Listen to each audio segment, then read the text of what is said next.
নমস্কার। পজিটিভ বার্তার এই বিশেষ আলোচনা সভায় আপনাদের সকলকে স্বাগত জানাচ্ছি। আপনারা জানেন যে আমরা আমাদের বিকাশ টক্সের মাধ্যমে আমরা বিভিন্ন ইতিবাচক বিষয় নিয়ে এখানে আলোচনা করি। প্রতিদিন আমাদের সঙ্গে বিভিন্ন সম্মানীয় অতিথিরা থাকেন। তাদের সঙ্গে আমরা একটা ইনফর্মাল আলোচনার মধ্য দিয়ে আমরা নিজেরাও সমৃদ্ধ হই এবং তাদের যে অভিজ্ঞতা, তাদের যে জ্ঞান, সেটা আমরা সংগ্রহ করি এবং আপনাদের কাছে পৌঁছে দিই। এই পর্যায়ে আমাদের সঙ্গে আজকে রয়েছেন বাঁকুড়া জেলার বিশিষ্ট শিক্ষক শ্রী প্রদ্যুৎ কুমার পাহাড়ি স্যার। আমরা তাকে আমাদের এই অনুষ্ঠানে স্বাগত জানাচ্ছি। স্যার নমস্কার। স্যার নমস্কার। আপনি যদি আপনার সম্বন্ধে বলেন, আপনি নিজে ইংরেজি বিষয়ের শিক্ষক, তো এই বিষয়ে আপনি যদি আপনার নিজের সম্বন্ধে যদি কিছু বলেন প্রথমে। অ্যাকচুয়ালি আমি তো ইংলিশের শিক্ষক ফুলকুসমা হাই স্কুলের, ওখানে প্রায় আজ 24 বছর শিক্ষকতা করছি। ও আমাদের এলাকাগুলো একটু প্রায় বীরভূমের মতোই, প্রত্যন্ত গ্রামীণ এলাকা। আমিও সেরকম একটি গ্রাম থেকে উঠে এসেছি। আমাদের জীবনের প্রথম দিকটাতে যখন আমরা স্টুডেন্ট ছিলাম, এক কথায় আমি এইচএসের পর থেকে আমি বাইরে বেরিয়ে গেছি। তখনও পর্যন্ত কিন্তু আমাদের গ্রামে ইলেকট্রিসিটি ছিল না। আমরা হেরাকিনের আলোতে 3-4 জন হয়তো একসাথেই পড়তাম। এভাবে আমাদের পড়া শুরু। তারপর যে জায়গায় প্রথমে কোনো দিন যাই না, যেমন বিষ্ণুপুর প্রথম গেলাম শিক্ষার ক্ষেত্রে, শিক্ষা অর্জনের জন্য। সেখানে গিয়ে সমস্ত কিছুই তো নতুন। যাক, কয়েকদিনের মধ্যে বন্ধুদের সাথে একাত্ম হয়ে গেলাম, তাদের সাথে পরিচয় হয়ে গেল, বন্ধুত্ব বেড়ে গেল এবং কলেজের একজন হয়ে গেলাম। এইভাবে আস্তে আস্তে আমার শিক্ষা জীবন, স্কুল ছেড়ে বেরিয়ে পড়লাম মানে শিক্ষা অর্জনের জন্য বাইরে। ওখানে অনার্স পাশ করলাম মন্দিরনগরে বিষ্ণুপুর থেকে। ওখানে মাস্টারমশাইদের খুবই ভালোবাসা পেয়েছি, সান্নিধ্য পেয়েছি। এরপর পোস্ট গ্রাজুয়েটের পর আস্তে আস্তে সেটা কলকাতাতে রবীন্দ্রভারতী থেকে। এরপর ওখান থেকে বিএড করলাম। আমি বিএড করেছি ক্যালকাটা ইউনিভার্সিটি থেকে। এইভাবে আমার নিজের শিক্ষকতা, তখন ছাত্র জীবন শেষ করে আমি চলে গেলাম। এরপর আমি কিন্তু কোনোদিন বসে থাকিনি।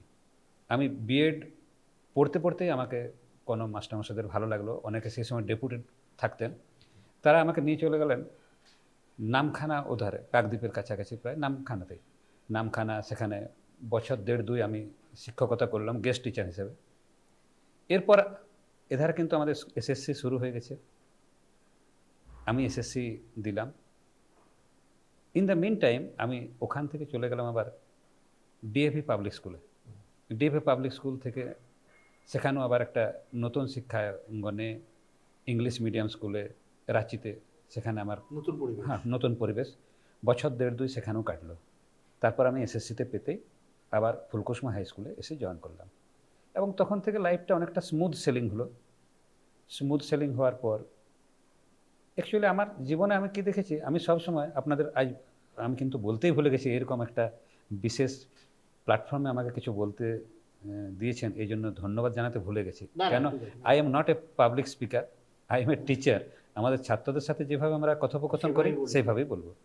তো জীবনের ক্ষেত্রে আপনাদের পজিটিভ বার্তা থেকে আমরা ডেকেছেন। আমি সত্যি বলতে কি, আমি জীবনে নেগেটিভিটির উপরে বিশ্বাস করি না।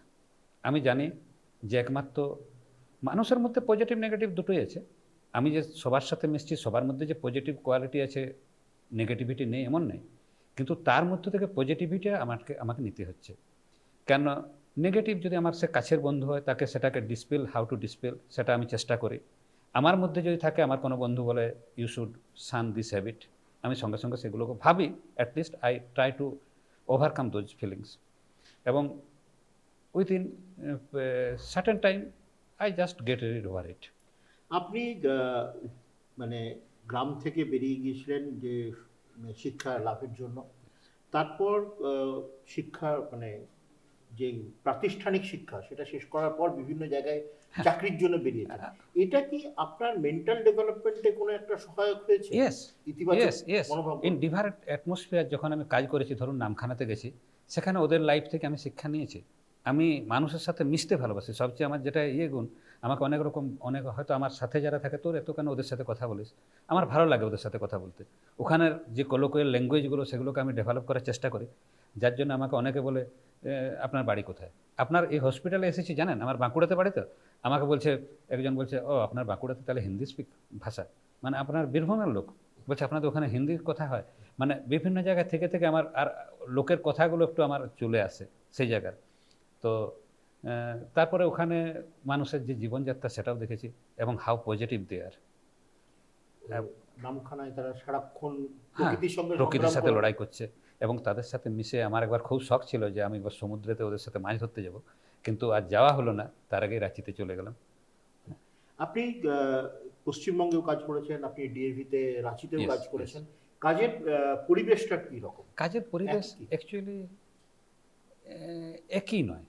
ওখানে লাইফটা আরও বেশি আমাদেরকে খুব, কি বলবো, একটু না, সবসময় না রাফ নয়।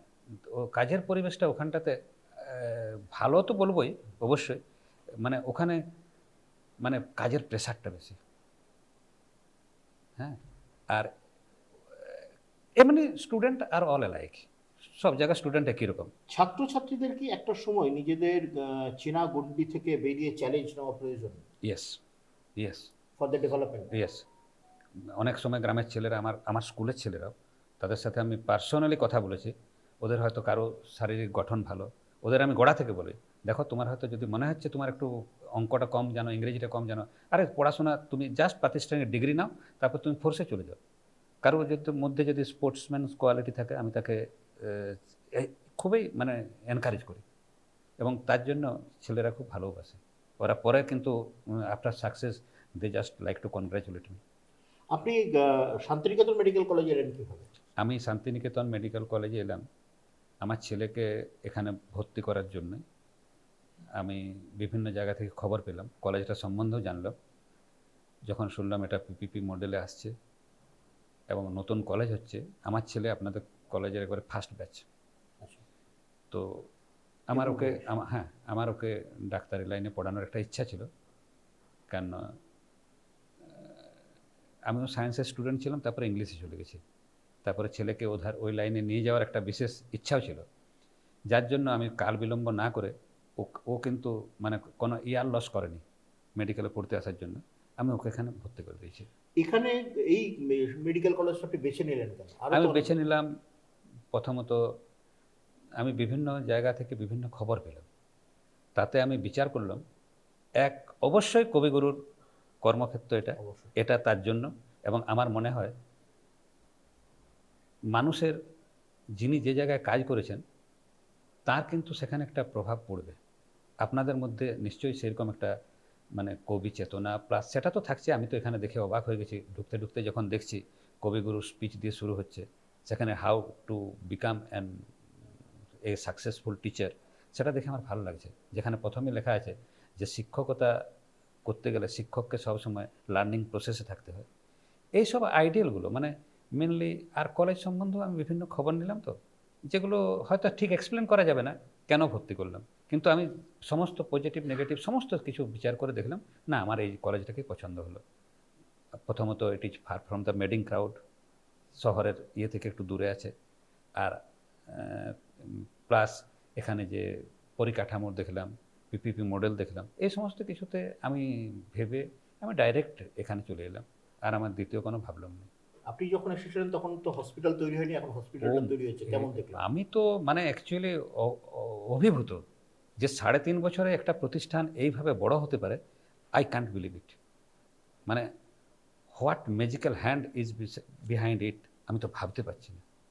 আমি আমি বারবার এখানে যারা হসপিটালে আমার সাথে দেখা হচ্ছে, আমি বোধহয় কাল থেকে এটা 3-4বার বললাম, 3-4জনকে বললাম যে কীভাবে দেখলাম। দেখুন অনেকে আবার বলছেন হ্যাঁ আমরাও গোড়া থেকে আসছি, কিছু গার্জেনের সাথেও দেখা হলো, কিন্তু এই 3-3.5 বছরের মধ্যে এত বড় ডেভেলপমেন্ট কোনো প্রতিষ্ঠানে হতে পারে আমি বিশ্বাস করতে পারছি না, বা কেউ বিশ্বাস করতে পারবে না যদি চোখে না দেখে। একটা বিশেষ কারণে আপনার ছেলেকে এখানে পরিষেবাও নিতে হয়েছে। ওহ, এই সম্পর্কে যদি একটু যারা দেখছেন, যারা এখনো শান্তিনিকেতন মেডিকেল কলেজের যে পরিষেবা সেটা সম্পর্কে যদি তাদের স্পষ্ট কোনো ধারণা মানে এখনো না পৌঁছে গিয়ে থাকে, তো আপনি যদি তাদেরকে একটু বলেন। আমার বিশেষ একটা কাজের জন্য আমার ছেলের এখানে ফুটবল গ্রাউন্ডে খেলতে খেলতে হাত ভেঙে যাওয়ার জন্য আমাকে এখানে আসতে হলো। হঠাৎ সন্ধ্যাবেলা যখন খবর পেলাম 6:10-15, তখন আপনাদের এই আমি অবাক হয়ে গেলাম যে এখানে তাকে ওকে ঠিকমতো ভর্তি করে, এবং একজন ডক্টর আমাকে ফোন করে বলছেন আপনার ছেলেকে কিন্তু আমি ভর্তি করে দিলাম, রেসপেক্টেড পার্থসারথী গিরি, আমি ভর্তি করে দিলাম। আমি তো ভাবলাম যে আমার ছেলে তো ঠিক জায়গায় আছে এবং ঠিক হাতে পড়েছে। একজন ডক্টর যখন ভর্তি করে আমাকে খবর দিচ্ছেন, আমি আমি মানে অভিভূত হয়ে গেছি। স্যারের সাথে এসে আমি পার্সোনালি আবার দেখা করলাম। বলি, স্যার, আমার মিসেস আমার সাথেই এসেছেন, তিনিও তো স্যারকে বললেন, স্যার অসংখ্য ধন্যবাদ। কতটা ক্রিটিক্যাল ছিল? ক্রিটিক্যাল ছিল অবশ্যই। দুটো তো আমি তো ঠিকমতো ওদের বোনগুলোর যে নাম বলতে পারছি না, তো বাঁ হাতের দুটো হাড় ভেঙেছে, তো অবশ্যই ক্রিটিক্যাল ছিল। এরপরে আমি অবাক হয়ে গেছি, মানে এখানে আমার একজন পরিচিত স্যার ছিলেন নীলাদ্রি স্যার, এবং তিনি আমাদের ডিন যিনি অয়ন স্যার, অয়ন স্যারের সাথে আলোচনা করে তিনি যে ব্যবস্থা, অয়ন স্যার যে বিশেষ করে যে ব্যবস্থাটা করেছিলেন, আমি তো মানে বিশ্বাস করতে পারছি না। আমার অসংখ্য ধন্যবাদ অয়ন স্যারকে। এবং তার সাথে তিনি যে টিম, আমি চিন্তিত ছিলাম যে ছেলেকে কী করে আমি ঠিকমতো পরিষেবা দেবো। কেননা জানেন আমাদের বাঁকুড়াতেও মেডিকেল কলেজ আছে, ওখান থেকে আমাকে অনেকে বিভিন্ন রকম প্রেসক্রাইব করছে, বাঁকুড়া নিয়ে চলে এসো, কে বলছে চেন্নাই নিয়ে চলে যাও, কে বলছে ইয়েতে মানে নিয়ে যাও। এতটাই ক্রিটিক্যাল ছিল? ইয়েস, হ্যাঁ, না ক্রিটিক্যাল তো ওরা দেখছে না। ওরা জানে যে পশ্চিমবঙ্গে অনেকে হয়তো পশ্চিমবঙ্গের চিকিৎসা সম্বন্ধে সন্দিগ্ধ, তাহলে কেউ বলছে আপনি ইয়ে নিয়ে চলে যান ভুবনেশ্বর এমসে, কেউ বলছে চেন্নাই নিয়ে চলে যান, ওখানে ভালো। তো এরপরে আমি অয়ন স্যারকে বললাম, বলি স্যার এরকম বিভিন্ন কনফ্লিক্টিং চিন্তা আসছে, আপনি আমাকে গাইড করুন। অয়ন স্যার বললেন, দেখুন আপনার কোনো চিন্তা নেই, আমি আপনার জন্য, আপনার ছেলের সুচিকিৎসার জন্য সুন্দরভাবে একটি মেডিকেল বোর্ড তৈরি করে দিচ্ছি, অপারেশন বোর্ড। যে অপারেশন বোর্ডে স্বনামধন্য আমার চিকিৎসকরা থাকবেন, অর্থ সার্জেনরা থাকবেন। তার মধ্যে তিনি বললেন সুদীপ্ত বিশ্বাস, এবং আমি সুদীপ্ত স্যারের সাথেও আমি আলোচনা করেছি, তিনি আমাকে যথেষ্ট কনফিডেন্স দিয়েছেন। তারপর তিনি যে মেডিকেল টিম তৈরি করেছিলেন, সেখানে ডক্টর কিরণ শঙ্কর রায় ছিলেন, সৌরভ পাল ছিলেন, আপনাদের অর্থোপেডিক যিনি ছিলেন ওনার নাম, উনিও ছিলেন কি স্যার, আমি তো সবার নাম জানি না। প্লাস আমি পুরো মেডিকেল টিমটা আপনাকে সাপোর্ট করেছে? ওকে, আমি আমি আমি অয়ন স্যারের সাথে কথা বলে আমি আর দ্বিতীয়বার ভাবলাম না। আমি তাদেরকে এরপরে যখন ফোন করছি, বলছে বাবা এত এত এটা তো ছেড়ে যাওয়া যাবে না। অয়ন স্যার বললেন, না আমাদের ছাত্র, এটা আমাদের সবচেয়ে বেশি চিন্তা, আপনাকে স্যার কোথাও যেতে হবে না, কারণ আমরা ওকে যেভাবে ট্রিটমেন্ট দেবো বা যে কেয়ারটা নেব, এই কেয়ার কিন্তু আপনার ছেলে অন্য জায়গায় দেবে না বর্তমান দিনে। আপনি এসে হসপিটালও দেখলেন তো, এই যে কেয়ারটা, এটা কি শুধু আপনার ছেলে বলে পেয়েছেন, অন্য পেশেন্টরাও পাচ্ছেন? না, আপনি পাচ্ছে, দেখলেন? আমি দেখেছি পাচ্ছে যথেষ্ট। এখানে হসপিটালের পেশেন্টদের যে প্রতিটি পদক্ষেপ, তাদের যে চিকিৎসার ক্ষেত্রে, পরীক্ষার ক্ষেত্রে, সমস্ত কিছু আমি ডক্টরদের দেখছি যথেষ্ট, they are cooperative, they are friendly, they want to build some human relationship in between patients and doctors. ডাক্তারবাবু এবং এই যে আপনি বললেন যে একটা স্পেশাল রিলেশনশিপ তৈরি হচ্ছে, এটা একজন সাধারণ মানুষ হিসাবে বা একজন শিক্ষক হিসাবেও আপনি আমার কতটা গর্ব হচ্ছে, গুরুত্ব দেন? আমি খুব গর্বিত যে যে কোনো সময় যেখানে আমরা সাউথের চিকিৎসা ব্যবস্থাকে আমরা ভাবি, কথায় অনেক কথায় অনেক অনেক আসে, আমাকেও অনেকে প্রেসক্রাইব করলো এখনই প্লেন ভাড়া করো, অমুক করে চলে যাও।